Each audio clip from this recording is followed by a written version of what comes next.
मेरा नाम सूफ़िए है। मेरी उम्र 21 साल है। मैं एक छोटे से कस्बे में टीचर हूँ। मैं एक पुरसकून जगह पर रहती हूँ जहाँ लोग एक दूसरे को जानते हैं। ज़िंदगी आसान थी।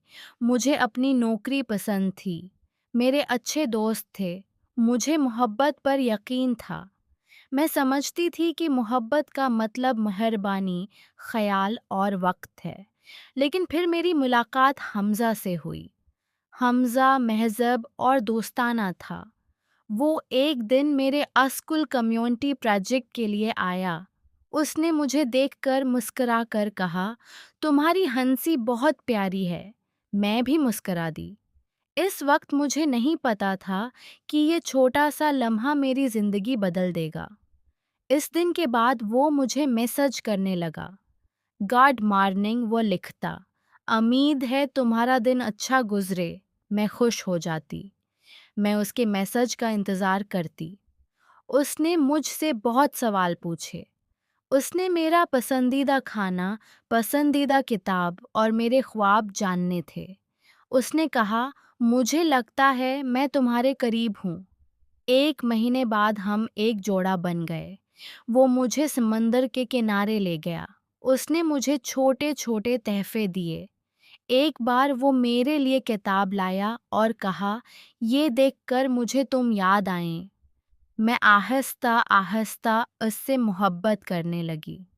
मैंने अपनी दोस्तों को उसके बारे में बताया।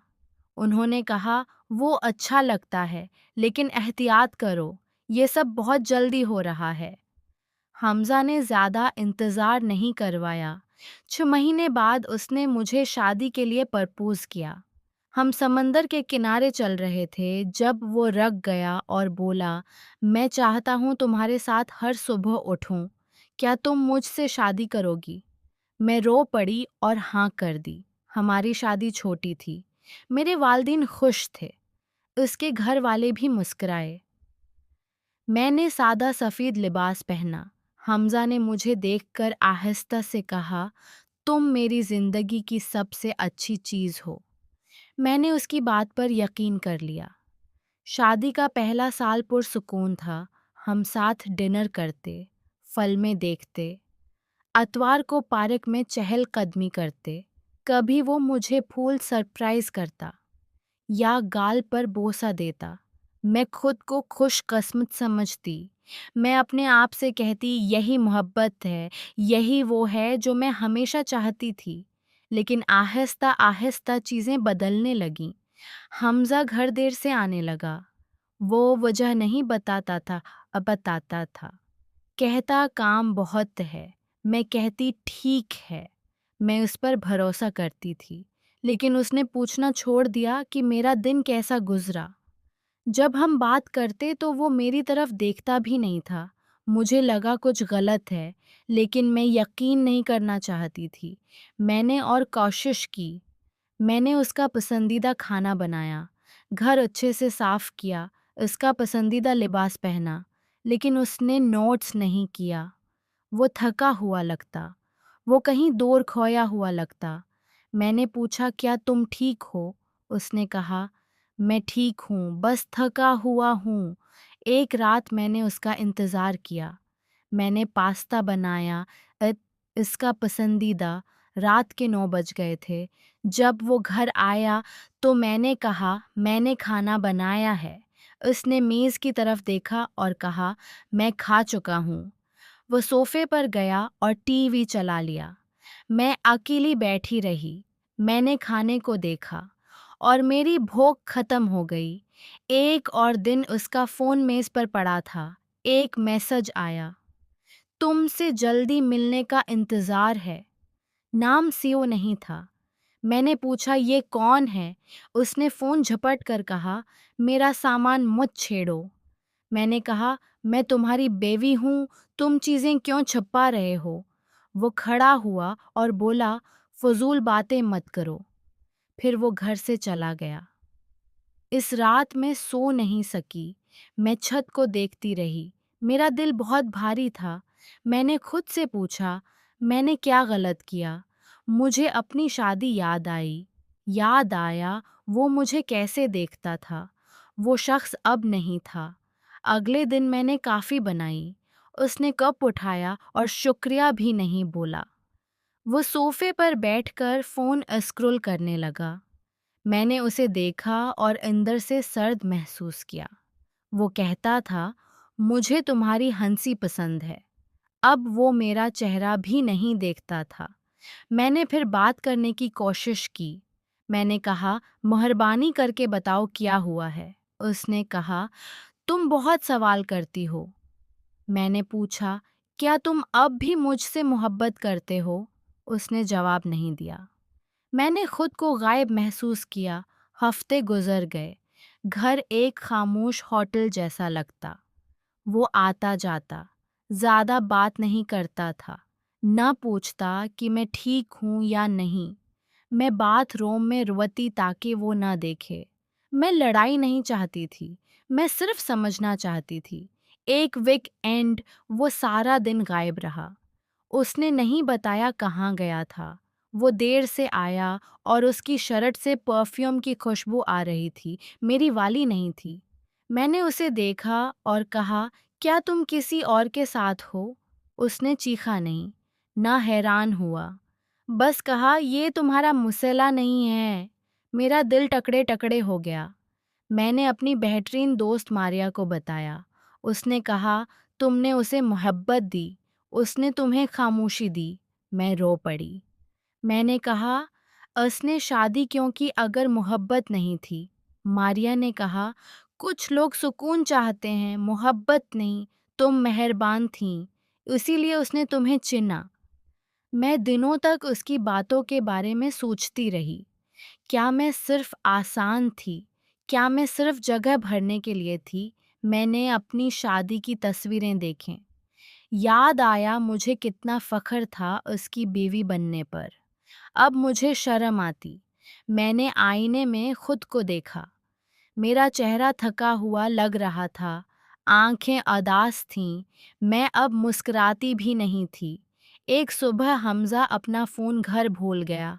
मेरा इरादा नहीं था देखने का, लेकिन स्क्रीन रोशन हुई। एक औरत की तस्वीर थी। वो शराब का ग्लास पकड़कर मुस्कुरा रही थी। मैं सज था, काश तुम यहाँ होते। मैं बैठ गई। मेरे हाथ सर्द हो गए। मैंने पुराने मैसेज पढ़े। तुम मुझे खुश करते हो। उसने उसे लिखा था, तुम्हारे साथ मैं जिंदा महसूस करती हूँ। मुझे मुतली आने लगी। उसने ये बातें मुझसे कभी नहीं कही थीं। जब वो घर आया तो मैं खामोश थी। उसने मेज़ पर फ़ोन देखा। उसने मुझे देखा। क्या तुमने चेक किया? मैंने कहा, मैंने काफ़ी देख लिया। उसने माफ़ी नहीं मांगी, बस कहा, अच्छा, अब तुम्हें पता चल गया। मैंने कहा, तुमने शादी क्यों की? उसने कंधे अचकाए। तुम अच्छी थीं, इस वक्त ठीक लगा। इस जवाब ने मुझे धोखे से ज़्यादा तोड़ा। मैं उसके लिए ख़ास नहीं थी, मैं बस आसान थी। मैंने उसे मोहब्बत दी, उसने मुझे खालीपन दिया। इस रात मैंने एक छोटा बैग पैक किया। मैं नहीं रोई, न चीखी, बस घर से निकल गई। मैं मारिया के घर चली गई। उसने दरवाज़ा खोला और मुझे गले लगा लिया। मुझे महफूज महसूस हुआ। लगा कोई मुझे देख रहा है। मैं आगे बढ़ने के लिए तैयार नहीं थी, मुस्कुराने के लिए भी तैयार नहीं थी। लेकिन एक बात जानती थी, मैं अब उस तरह नहीं रहूंगी। मैं मारिया के घर 1 महीना रही। इस दौरान मैंने किताबें पढ़ें, सीर की, और कभी-कभी खिड़की के पास बैठी रही। मैंने हुआ को दरख्तों में चलते देखा। जिंदगी सस्त लगती थी, लेकिन मेरे अंदर कुछ जागने लगा। एक सुबह मारिया ने कहा, चलो बाहर लंच करते हैं। मेरा दिल नहीं था, लेकिन वो मुस्कुराई और बोली, तुम्हें ताज़ा हुआ चाहिए, चलो। हम झेल के पास एक छोटे कैफे गए। जगह पुरसुकून थी। कुछ लोग बाहर बैठे किताब पढ़ रहे थे या कॉफ़ी पी रहे थे। जब हम खाने का इंतज़ार कर रहे थे, एक आदमी अंदर आया। वो मेरी उम्र का लग रहा था। उसने वेटर को मुस्कुराकर कहा, हमेशा वाला लगा दें। फिर वो हमारे साथ वाली मेज पर बैठकर नोटबुक खोल ली। मैंने एक सेकंड उसे देखा और नजरें फेर लें। कुछ मिनट बाद उसने वेटर से कहा, चाय में थोड़ा शहद और डाल दें। मेरी अम्मी कहती हैं शहद थके हुए दिल के लिए अच्छा होता है। मैं बेअख्तियार मुस्कुरा दी। उसने नोट किया। उसने मेहरबानी से कहा, माफ़ कीजिएगा, क्या मैंने ऊंची आवाज़ में बोल दिया? मैंने कहा, नहीं, अच्छा लगा। मेरी उम्मी भी यही कहती थीं। उसने कहा, माई अक्लमंद होती हैं। फिर वो लिखने लग गया। इस दिन हमने और बात नहीं की, लेकिन हफ्तों बाद पहली बार मुझे इंसान होने का एहसास हुआ। नज़र आने का एहसास, ना कि गायब होने का। बाद में मारिया ने कहा, वो अच्छा था, तुम मुस्कुराएं। मैंने कहा, बस थोड़ा सा। उसने कहा, ये कल से ज़्यादा है। अगले चंद हफ्तों में मैं उसी कैफ़े जाती रही। कभी कभी वो मिल जाता। उसका नाम दानिश था। वो मुसन्नफ़ था। वो वहाँ अपनी किताब पर काम करने आता था। हम हमेशा बात नहीं करते थे, लेकिन जब बात होती तो आसान लगती। उसने पूछा, तुम क्या करती हो? मैंने कहा, मैं टीचर हूँ। उसने कहा, ये खूबसूरत काम है, लोगों को बड़ा करना। मैं मुस्कुराई और कहा, कभी कभी सोचती हूँ मैं खुद बड़ी हुई भी हूँ या नहीं। उसने नरमी से कहा, तुम अब बढ़ रही हो। एक दोपहर उसने पूछा, क्या मैं तुम्हें घर छोड़ दूँ? मैंने कहा, हाँ। हमने हाथ नहीं पकड़े, गहरी बातें भी नहीं कीं, लेकिन मुझे अच्छा लगा कि वो मेरे साथ चल रहा था। न आगे, न पीछे, बस साथ। जब मैं मारिया के दरवाजे पर पहुंची तो उसने कहा, शुक्रिया कि तुमने ये लम्हा मेरे साथ बांटा। मैंने कहा, शुक्रिया मेहरबान होने के लिए। इस रात मैंने कई दिन बाद हमज़ा के बारे में सोचा, लेकिन इस बार पहले जैसा दर्द नहीं हुआ। दर्द छोटा हो गया था। अभी था, लेकिन दूर। कुछ दिन बाद मैं अपने वालिदैन से मिलने गई। मैंने सब कुछ नहीं बताया, सिर्फ ये कहा कि हमज़ा और मैं ब्रेक ले रहे हैं।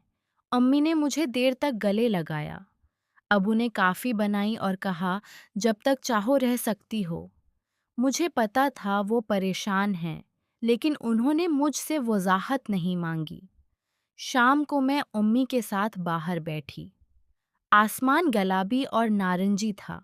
अम्मी ने कहा, तफसील बताने की ज़रूरत नहीं, बस ये बताओ, क्या तुम महफूज हो? मैंने कहा, हाँ, मैं ज़ख्मी हूँ, लेकिन अब महफूज हूँ। अम्मी ने मेरा हाथ पकड़ा और कहा, मेरे लिए यही काफ़ी है। मारिया के घर वापस आकर मैंने लिखना शुरू किया। मुझे छोटी नज़में और कहानियाँ लिखना पसंद था। शादी के बाद मैंने छोड़ दिया था, नहीं जानती क्यों। शायद वक्त नहीं था, या शायद मैं खुद को भूल गई थी। अब हर सुबह मैं कुछ न कुछ लिखती, चंद लाइनें ही सही। अच्छी ना भी हो तो मुझे खुद जैसा महसूस करवाती। दानिश अब भी कैफ़े आता, कभी मेरे लिए फूल लाता, कभी कोई मज़े की बात सुनाता। हम दोस्त बन गए, बस इतना ही। लेकिन ये अच्छा था, महफूज था। एक दिन उसने कहा, तुम्हारे अंदर खामोश ताकत है, मैं देख सकता हूँ। मुझे समझ नहीं आया क्या जवाब दूँ। किसी ने पहले कभी ऐसा नहीं कहा था। इस रात मैंने आईने में देखा। अभी भी थकन नजर आती थी, लेकिन साथ बहादुरी भी। कोई जो सरद घर छोड़कर गर्मी चन ले, कोई जो डर के बावजूद दर्द से दौड़ चली जाए। मुझे पता था मेरी कहानी ख़त्म नहीं हुई। एक सुबह मैंने ईमेल खोली। हमज़ा का मैसेज था, क्या हम बात कर सकते हैं? बस इतना ही। ना हेलो, ना माफ़ी, सिर्फ 4 लफ्ज़। मैं स्क्रीन को देखती रही। समझ नहीं आया क्या महसूस करूं, गुस्सा, डर, तजिस। मैंने फ़ौरन जवाब नहीं दिया। 1 दिन, फिर 2 दिन इंतज़ार किया। आखिर में जवाब दिया, क्या कहना चाहते हो? उसने भेजा, मुझे तुम्हारी याद आती है। मैंने गलती की। मेरे दिल पर असर नहीं हुआ। महीनों पहले ये अल्फाज मुझे रिला देते, लेकिन अब ये खाली लगे, किसी पुराने गाने की तरह जिसे अब सुनने का दिल नहीं करता। मैंने जवाब नहीं दिया। इस वीक एंड में अपनी बहन से मिलने गई। इसके 2 छोटे बच्चे हैं। जब मैं गई तो वह दौड़कर बोले, आंटी सोफिया। मैंने उन्हें जोर से गले लगाया। उनकी छोटी बाहों ने याद दिलाया कि मोहब्बत अब भी अच्छी लग सकती है। मेरी बहन ने कहा, तुम हल्की फल्की लग रही हो, खुश लग रही हो। मैं मुस्कुराई और कहा, शायद हूँ। घर वापस जाते हुए मैंने सब सोचा, हमज़ा के बदलने के बारे में, खामोशी के बारे में, सर्द नज़रों के बारे में, झूठ के बारे में। इस बारे में कि मैंने अकेले सब ठीक करने की कोशिश की। मैं खुद को कसूरवार ठहराया करती थी। पूछती मैंने क्या गलत किया, लेकिन अब मैं ये सवाल नहीं पूछती। सच जान गई थी। उसने मुझसे उस तरह मोहब्बत नहीं की जिस तरह मैंने की। उसे पसंद था कि मैं उसे अहम, ताकतवर, ज़रूरी महसूस करवाती थी, लेकिन उसने मुझे नहीं देखा। उसने मेरे दिल की हिफाज़त नहीं की, और ये मोहब्बत नहीं है। अब मुझे शर्म नहीं आती। कुछ दिन बाद दानिश और मैं अपने वाले कैफ़े में बैठे थे। खामोशी थी। बाहर थोड़ी हवा से दरख्त हिल रहे थे। उसने पूछा, क्या तुम कभी दोबारा मोहब्बत करना चाहोगी? मैंने सोचा, चाय का घूंट लिया और कहा, हाँ, लेकिन अभी नहीं। पहले मैं खुद से मोहब्बत करना चाहती हूँ। वो मुस्कराया, ये अच्छा जवाब है। इस दिन हमने बहुत देर बात की, मोहब्बत या दर्द पर नहीं, किताबों, खाने, सफ़र पर। मैं हंसी, सच में हंसी, दिल से निकली हुई हंसी जो अंदर तक गर्म कर दे। बहुत अरसे बाद मैं इस तरह हंसी थी। अगले चंद महीनों में मैंने अपनी ज़िंदगी आहिस्ता आहिस्ता दोबारा बनाई। मैं स्कूल के करीब एक छोटे फ्लैट में शिफ्ट हो गई। वो बड़ा नहीं था, लेकिन सुबह धूप आती थी और एक छोटी बालकनी थी जहाँ मैं चाय पी सकती थी। मैंने दीवारों पर फैमिली और दोस्तों की तस्वीरें लगाईं, किताबें शेल्फ पर रखें, एक पीला कशन खरीदा जिसे देखकर मुस्कुराहट आती थी। हर छोटी चीज़ आमन की तरफ एक कदम लगती थी। एक शाम मैंने पुराने सामान का डब्बा खोला। इंद्र शादी की तस्वीर थी। मैंने देर तक देखा, ना रोई, ना उदास हुई, बस लगा सब खत्म हो गया। मैंने तस्वीर वापस डिब्बे में रखी और बंद कर दिया। एक दिन स्कूल में एक स्टूडेंट ने पूछा, मस्त सूफिया, आप अंगूठी क्यों नहीं पहनते? मैं मुस्कुराई और कहा, क्योंकि कभी गलत अंगूठी उतारनी पड़ती है, तभी सही वाली मिलती है। उसने सर हिलाया जैसे समझ गई हो। दानिश और मैं अब भी दोस्त हैं। शायद हमेशा दोस्त ही रहें, शायद नहीं, लेकिन मुझे फ़िक्र नहीं। वो मेरी इज़्ज़त करता है, वो सुनता है, फ़िलहाल यही काफ़ी है। कभी-कभी हमज़ा का मैसेज आ जाता है, छोटा-सा सवाल, कैसी हो? मैं जवाब नहीं देती। इसके पास एक बार मेरा दिल था, उसने खामोशी से तोड़ दिया। अब मैं खुद उसकी हिफाज़त करती हूँ। एक दोपहर में खिड़की के पास खड़ी बारिश देख रही थी। बूंदें शीशे पर हल्की से गिर रही थीं। दुनिया पुरसुकून लग रही थी। मैंने गरम चाय का कप पकड़ा और सोचा, ये सुकून है, ये मेरा है। मुझे बड़ी चीज़ें नहीं चाहिए, ना बड़ा घर, ना परफेक्ट इंसान।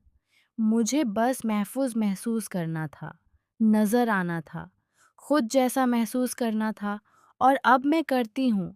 मैं जानती हूँ बहुत सी औरतें सर्द शादियों में रहती हैं। वो डर की वजह से रहती हैं, या थकावट की वजह से, या उस उम्मीद पर कि सब ठीक हो जाएगा। मैं समझती हूँ, मैं भी उनमें से एक बनने वाली थी, लेकिन मैं यहाँ ये कहने के लिए हूँ कि तुम जा सकती हो। तुम खुद को चिन सकती हो। तुम ठीक हो सकती हो। वक्त लगता है, दर्द होता है, लेकिन तुम कर सकती हो। मैं अब टूटी हुई नहीं हूँ, मैं कमज़ोर नहीं हूँ, मैं अकेली नहीं हूँ, मैं सोफ़िया हूँ। मेरी उम्र 31 साल है। मैं उस शख़्स से दूर आ गई जिसने मुझसे मोहब्बत नहीं की।